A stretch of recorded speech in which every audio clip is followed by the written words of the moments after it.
इसमें, मैं फिर बता रहा हूँ, एक दुष्यंत गौतम और एक अजय कुमार।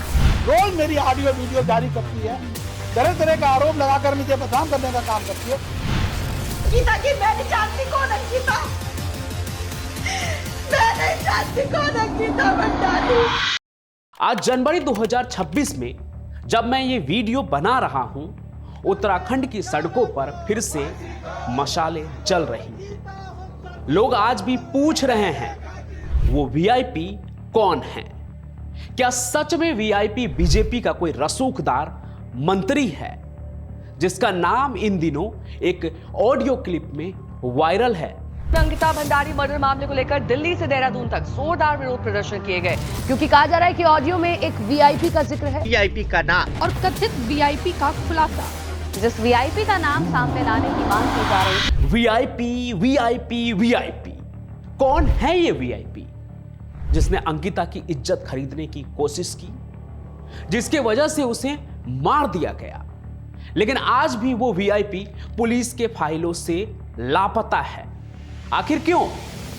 हाथ जोड़ के विनती करते, उसके बच्चे को न्याय मिलना चाहिए, बस उनको फांसी जरूर होनी चाहिए। क्या इन वीआईपी के गुनाह नहीं हैं? अगर नहीं तो क्यों नहीं है? और अगर हां तो क्यों पुलिस से लेकर सरकार तक इन वीआईपी के सपोर्ट में शांत बैठी है?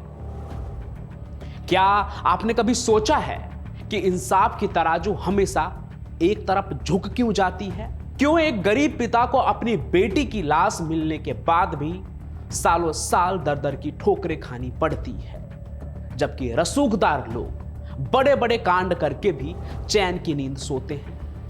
एक 19 साल की लड़की जिसकी आंखों में अपने परिवार को गरीबी से बाहर निकालने के सपने थे, एक ऐसी लड़की जिसे सिर्फ इसलिए मार दिया गया क्योंकि उसने अपनी गरिमा का सौदा करने से मना कर दिया, उसने अपनी इज्जत बेचने से मना कर दिया, तो उसे मार दिया गया।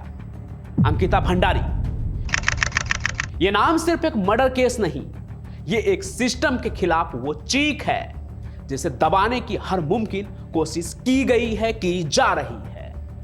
यह एक जीता जागता सबूत है कि कैसे हमारे देश का सिस्टम बड़े लोगों को बचाने के लिए ढाल बन जाता है। पुलिस, नेता और रसूख, इन तीनों ने मिलकर एक 19 साल की लड़की की जान को सत्ता के पैरों तले कुचल दिया, और सरकार आंख मूंद कर देख रही है। आपको आना पड़ेगा, माताओं बहनों को इसी तरह से बाहर निकलना पड़ेगा, तब जाके अंकिता भंडारी को न्याय मिल सकता है। हेलो दोस्तों, मैं Pancham Prakash and welcome to the horrifying story of Ankita Bhandari. आज हम कहानी के जरिए इस केस के उन परतों को खोलने की कोशिश करेंगे जिन्हें रफा दफा करने के लिए सत्ता की पूरी ताकत झोंक दी गई। यह कहानी लगभग सबको पता होगा, खास करके उत्तराखंड के लोगों को, लेकिन जरूरी है कि भारत का एक एक आदमी जाने कि कैसे गरीब की आवाज को दबा दिया जाता है सत्ता के पैरों तले।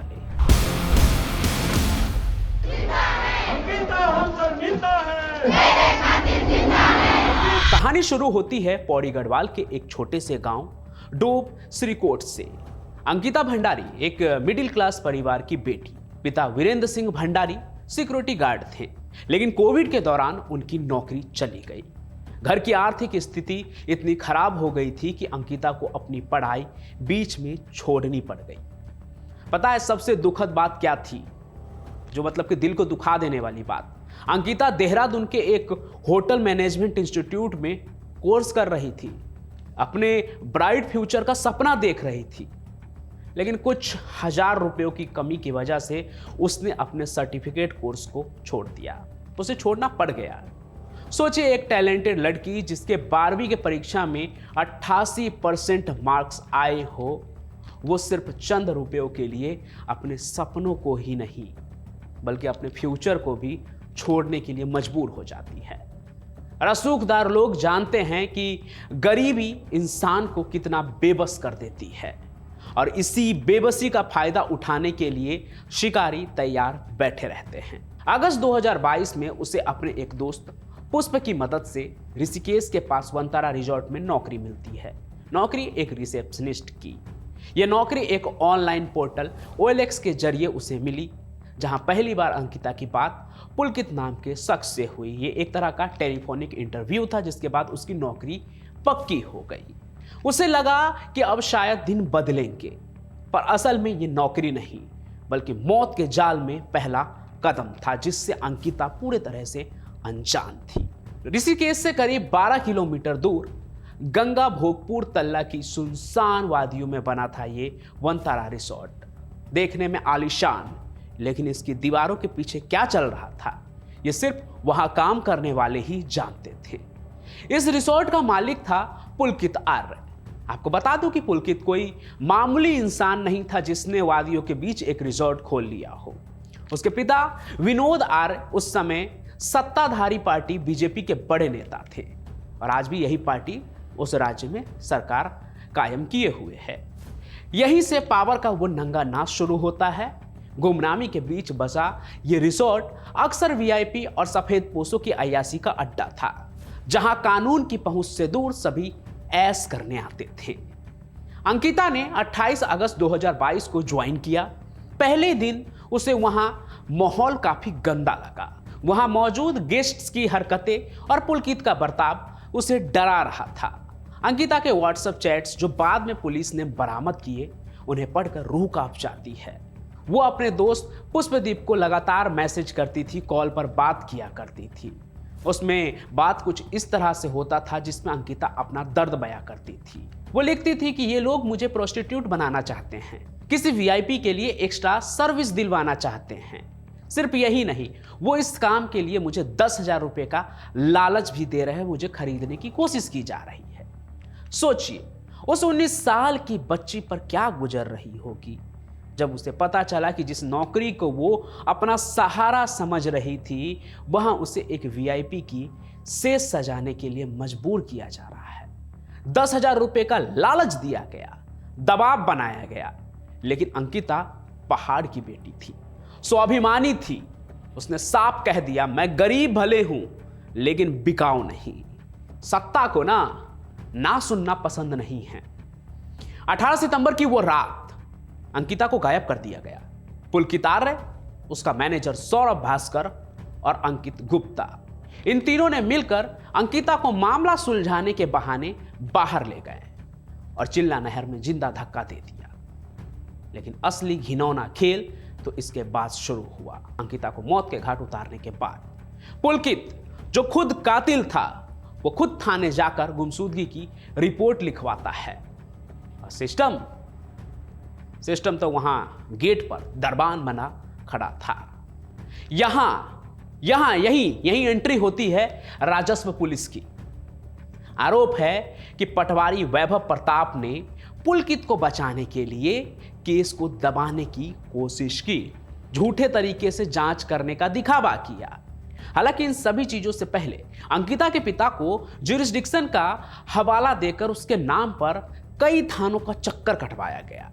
जब वो पटवारी के पास पहुंचे, क्योंकि वहां पर पटवारी वाला नियम अभी भी लागू है, तो पटवारी ने अंकिता के पिता की शिकायत सुनने के बजाय पता है क्या किया? जिस पर अंकिता के पिता आरोप लगा रहे थे कि उसके वजह से उनकी बच्ची गायब है, उसी पुलकित की मनगढ़ंत कहानी पर भरोसा किया और उसके ही कहानी के आधार पर जांच चल रही थी कि अंकिता खुद कहीं चली गई है। वो मेंटली बहुत ही ज्यादा डिप्रेस थी, इस वजह से वो कहीं चली गई। इस एंगल पर जांच किया जा रहा था। पिता की बात सुनी ही नहीं जा रही थी। 4 दिन तक पुलिस ने कोई कार्रवाई नहीं की। क्यों? क्योंकि सामने एक नेता का, बड़े नेता का, पैसे वाले नेता का बेटा था। 22 दिसंबर को जब जनता का दबाव बढ़ा, जब पहाड़ के लोग सड़क पर निकल आए, तब गिरफ्तारी हुई। लेकिन उसी रात एक ऐसी घटना हुई जिसने पूरी दुनिया को चौंका दिया। रातों रात अंकिता के कमरे पर बुलडोजर चला दिया गया। मतलब जिस रिजॉर्ट में ये सब कुछ हुआ अंकिता के साथ, जिस रिजॉर्ट के कमरे में अंकिता रहती थी, उसे बुलडोजर से ढा दिया गया। सरकार ने क्या कहा, क्यों गिराया गया अंकिता का कमरा? सरकार ने कहा अवैध निर्माण था इसलिए गिरा दिया गया। लेकिन ये सब जानते थे, वहां की जनता जानती थी, जिन्होंने पूछा भी कि ये सबूत क्यों मिटाए जा रहे हैं। क्या ये लोग हमें यानी जनता को बेवकूफ समझते हैं? अंकिता के कमरे में जो फिंगरप्रिंट्स हो सकते थे, जो कशमकश के निशान हो सकते थे, वो सब मलबे में दबा दिए गए। विधायक रेणु बिष्ट की मौजूदगी में उस कमरे को मलबे में तब्दील कर दिया गया ताकि उस वीआईपी का कोई भी सुराग ना मिल पाए, कोई भी सुराग ना बच पाए। कानून की किताबों में इसे सबूत मिटाना ही कहते हैं, लेकिन यहां इसे तुरंत न्याय का नाम दिया गया कि जिसने ये सब कुछ किया उसके प्रॉपर्टी को तो हमने गिरा दिया। अवैध निर्माण था, और सिर्फ वही अवैध निर्माण था जहां अंकिता रहती थी। खैर ये तो सबको पता है। आगे 24 सितंबर 2022 को अंकिता का शव मिलता है। पोस्टमार्टम रिपोर्ट में चोट के निशान थे, लेकिन रेप की बात को गोल मोल कर दिया गया। अंकिता के परिवार पर दबाव बनाया गया कि जल्द से जल्द अंतिम संस्कार किया जाए। दिल आपका ना बिखर जाएगा जब आप ये सुनेंगे। इतना प्रेशर बनाया गया कि अंतिम संस्कार जल्द से जल्द किया जाए कि अंकिता की मां को अपनी बेटी का चेहरा तक भी नहीं देखने दिया गया। पिता से झूठ बोलकर कि मां बीमार है, आईसीयू में है, और कुछ ऐसे प्रेशर बनवाकर अंकिता का अंतिम संस्कार करवा दिया गया। सिस्टम को लाशों से डर नहीं लगता, उन्हें उन लाशों के पीछे छिपे रसूखदार चेहरों के बेनकाब होने से डर लगता है। इसलिए यह सब प्रेशर बनता है। सालों तक केस चला। मई 2025 में कोर्ट ने पुलकित और उनके साथियों को उम्र कैद दी। लेकिन क्या यह इंसाफ हुआ? हुआ इंसाफ? अंकिता के पिता ने कोर्ट के बाहर खड़े होकर कहा, उन 3 मोहरों को तो सजा मिल गई, लेकिन उस वीआईपी का क्या जिसके लिए मेरी बेटी की जान ली गई? पुलिस की चार्जशीट में उस वीआईपी का नाम कहीं नहीं था। पुलिस ने कहा कि वो सिर्फ एक कहानी थी। क्या कोई अपनी जिंदगी दांव पर लगाकर ऐसी कहानी गढ़ेगा? क्या कोई आदमी मरने से पहले लोगों से मदद मांगेगा, लोगों को मैसेज करेगा कि भाई मुझे बचा लो, यहां ऐसी दिक्कत है? वो झूठ बोलेगा और वो मर भी जाएगा। अब आते हैं आज पर। ये सब बातें तो रहने देते हैं। सोशल मीडिया पर कुछ ऑडियो क्लिप लीक हुए हैं जिनमें कथित तौर पर बड़े नेताओं का जिक्र है। उर्मिला सानावर के दावों ने एक बार फिर से दिल्ली और देहरादून के बीच में उस वीआईपी कनेक्शन की तरफ इशारा कर दिया है। दुष्यंत गौतम जैसे बड़े नेताओं का नाम उछल रहा है, जिसे वो एआई जनरेटेड फेक बता रहे हैं। लेकिन सवाल यह है कि अगर कोई मामूली इंसान था तो उसे छुपाने के लिए पूरा सिस्टम ढाल बनकर क्यों खड़ा हो गया? अगर पुलिस ऐसा कह रही कि कोई वीआईपी नहीं था और जिस बीजेपी नेता का नाम लिया जा रहा है वो तो बिल्कुल भी नहीं थे, वो खुद भी कह रहे हैं कि मैं नहीं था, ये सब एआई जनरेटेड ऑडियो है जो वायरल किया जा रहा है। अगर कोई वीआईपी था ही नहीं, कोई नॉर्मल इंसान था जिसके लिए ये सब कुछ किया गया, नोएडा का कोई नॉर्मल आदमी था, तो उसका नाम छुपाने की जरूरत क्यों पड़ी? क्यों उस वीआईपी का जिक्र चार्जशीट में नहीं था? और यही सब सवाल है जो एक बार फिर से आग की मशालें बनकर पहाड़ों की सड़कों पर निकल रही हैं। 11 जनवरी 2026 को पूरे उत्तराखंड में बंद का ऐलान किया गया है। लोग सड़कों पर खून से पत्र लिख रहे हैं। उनकी एक ही मांग है, सीबीआई जांच हो। अंकिता भंडारी के हत्याकांड में सीबीआई जांच करे और उस वीआईपी का पता लगाए, क्योंकि उन्हें डर है कि अगर राज्य की पुलिस जांच करेगी तो कभी भी अपने आकाओं का नाम बाहर नहीं आने देगी। अंकिता का केस चीख चीख कर कह रहा है कि अगर आप गरीब हैं तो आपको इंसाफ के लिए मरना होगा, लेकिन अगर आप रसूखदार हैं तो पुलिस आपको छुएगी भी नहीं, बल्कि आपके लिए सबूत मिटाएगी। मतलब मजाक ही है। आप इस पूरे केस को देखें तो किस तरह से रसूखदार लोगों के पक्ष में पूरा सिस्टम खड़ा हो जाता है, और जो गरीब है वो हाथ जोड़ कर खड़े रहे कि साहब इंसाफ दे दीजिए। पहाड़ की इस बेटी ने अपनी जान देकर हमें यह बताया है कि देवभूमि में भी राक्षस छिपे हो सकते हैं।